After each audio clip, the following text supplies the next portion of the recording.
Welcome to my channel. आजची recipe आहे चिघळाची डाळ घातलेली भाजी। ही एक रानभाजी आहे जी क्वचितच आपल्याला मिळते। चला तर मग बघूया कशी करायची ते। एका कढईत तेल घेऊन त्यात जिरं मोहरी याची फोडणी द्यावी। कट केलेला लसूणही टाकावा आणि बारीक चिरलेला भरपूर असा कांदा टाकून व्यवस्थित परतून घ्यावे।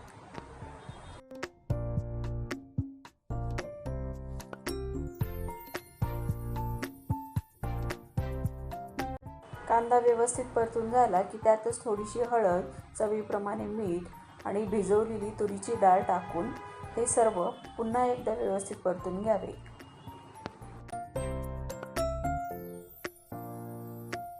थोडंसं पाणी टाकून डाळ पुन्हा एकदा व्यवस्थित परतून घ्यावी आणि 2 मिनिट झाकून शिजवावी।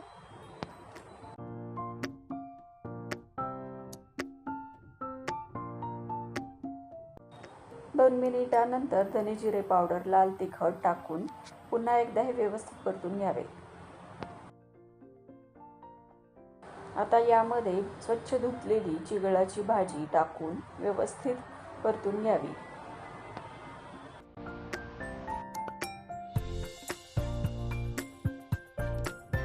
व्यवस्थित परतून झाल्यावर ही भाजी 10 मिनिट झाकून मंद आचेवरती शिजू द्यावी।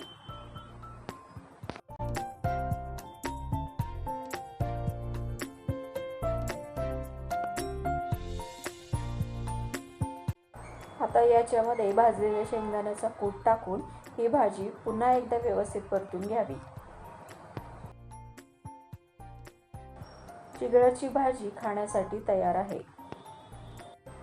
ही भाजी बाजरीच्या भाकरीसोबत, ज्वारीच्या भाकरीसोबत एकदम छान लागते।